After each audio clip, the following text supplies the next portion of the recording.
And the grasshopper, ladies and gents, is a boon in millions and millions of ways. You have only to ask him to give you a tune, and he plays and he plays and he plays. As a toy for your children, he's perfectly sweet. There's nothing so good in the shops. You've only to tickle the soles of his feet, and he hops and he hops and he hops. He can't be that very fierce, exclaimed the head of all the cops. And now, without excuse, I'd like to introduce this charming glowworm, lover of simplicity. She's easy to install on your ceiling or your wall, and although this smacks a bit of eccentricity, it's really rather clever, for thereafter you will never have the slightest need for using electricity. At which no less than 52 policemen cried, "If this is true, that creature will get some fabulous publicity." And here we have Miss Spider, with a mile of thread inside her, who has personally requested me to say that she's never met Miss Muffet on her charming little tuffet. If she had, she'd not have frightened her away.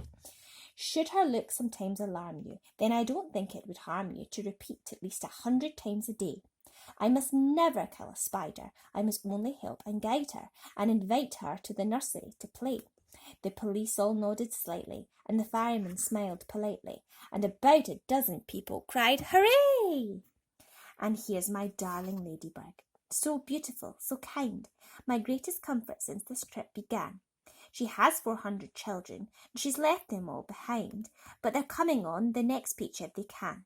The cops cried, "She's entrancing," all the firemen started dancing, and the crowds all started cheering to a man. And now the silkworm, James went on, whose silk will bear comparison with all the greatest silks there are in Rome and Philadelphia. If you would search the whole world through, from Paraguay to Timbuktu, I don't think you would find one bit of silk that could compare with it. Even the shops in Singapore don't have the stuff, and what is more, the silkworm had, I'll have you know, the honour not so long ago to spin and weave and sew and press the Queen of England's wedding dress, and she's already made and sent a waistcoat for your president. Well, good for her, the cops cried out, and all at once a mighty shout went up around the Empire State. "Let's get them down, why wait?" Chapter 38. 5 minutes later, they were all safely down, and James was excitedly telling his story to a group of flabbergasted officials. And suddenly, everyone who had come over on the peach was a hero. They were all escorted to the steps of City Hall, where the Mayor of New York made a speech of welcome. And while he was doing this, 100 steeplejacks, armed with ropes and ladders and pulleys, swarmed up to the top of the Empire State Building and lifted the giant peach off the spike and lowered it to the ground. Then the mayor shouted, "We must now have a ticker-tape parade for our wonderful visitors." And so a procession was formed, and in the leading car, which was an enormous open limousine, sat James and all his friends. Next came the giant peach itself. Men with cranes and hooks had quickly hoisted it onto the very large truck, and there it now sat, looking just as huge and proud and brave as ever.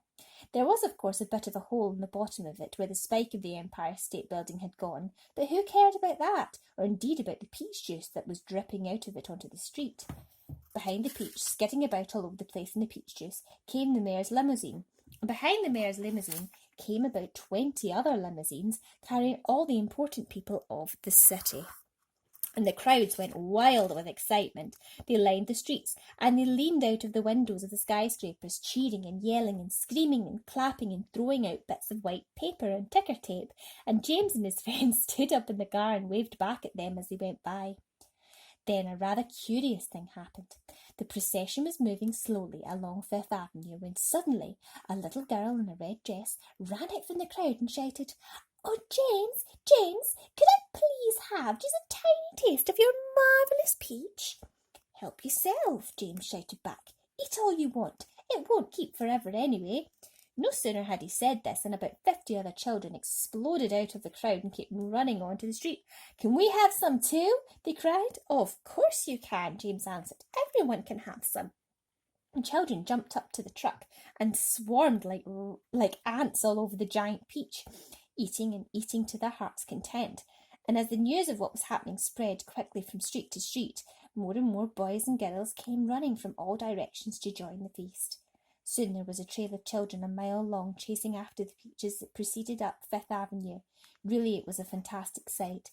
To some people, it looked as if the Pied Piper of Hamelin had suddenly descended upon New York, and to James, who had never dreamed that there could be so many children as this in the world, it was the most marvellous thing that had ever happened. By the time the procession was over, the whole gigantic fruit had been completely eaten up, and only the big brown stone in the middle, licked clean and shiny by 10,000 eager little tongues, was left standing on the truck. Chapter 39. And thus the journey ended, but the travellers lived on. Every one of them became rich and successful in the country. The centipede was made vice president in charge of sales of high-class firm of boot and shoe manufacturers. The earthworm, with his lovely pink skin, was employed by a company that made women's face creams to speak commercials on television.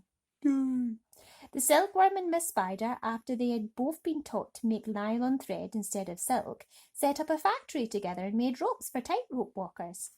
The glowworm became the light inside the torch of the Statue of Liberty, and thus saved a grateful city from having to pay a huge electricity bill every year. The old green grasshopper became a member of the New York Symphony Orchestra, where his playing was greatly admired. The ladybird, who had been haunted all her life by the fear that her house was on fire and her children all gone, married the head of the fire department and lived happily ever after. And as for the enormous peach stone, it was set up permanently in a place of honour in Central Park and became a famous monument. But it was not only a famous monument, it was also a famous house, and inside the famous house there lived a famous person, James Henry Trotter himself. And all you had to do any day of the week was to go and knock upon the door, and the door would always be open to you, and you would be asked to come inside and see the famous room where James had first met his friends. And sometimes, if you were very lucky, you would find the old green grasshopper in there as well, resting peacefully in a chair before the fire, or perhaps it would be the ladybird who had dropped in for a cup of tea and a gossip, or the centipede to show off a new batch of particularly elegant boots that he had just acquired. Every day of the week, hundreds and hundreds of children from far and near came pouring into the city to see the marvellous peach stone in the park. And James Henry Trotter, who once, if you remember, had been the saddest and loneliest little boy that you could find, now had all the friends and playmates in the world, and because so many of them were always begging him to tell and tell again the story of his adventures on the peach, he thought it would be nice if one day he sat down and wrote it as a book. So he did. And that is what you have just finished reading. The end. Oh, well, I hope you enjoyed that, everyone, as much as me and City Llama did. That was a good ending, wasn't it, City Llama? And well done to everybody for sticking with it, because you have now just read a whole book, a whole Roald Dahl book. So thank you very much for that. Right, I will let you all get to sleep. So till next time, kind and brave, that's our way. See you all another day. Night night, everybody. Sweet dreams.